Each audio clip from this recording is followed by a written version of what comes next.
अहिलेका जेनजी भाइहरूले सायद त्यो एउटा कथा जस्तो लाग्छ होला।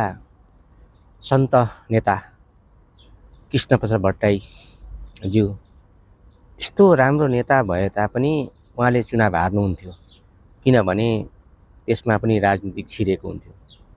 उहाँकै सपना हो मेलम्चीको पानी ल्याउनको निम्ति पहल गरेका। आज 34 वर्ष भइसक्यो, त्यो पानीको राजनीतिक आजसम्म अन्त्य हुन सकेको छैन।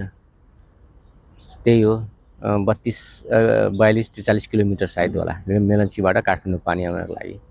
आज 34 वर्षमा पुरा हुन सकेको छैन भने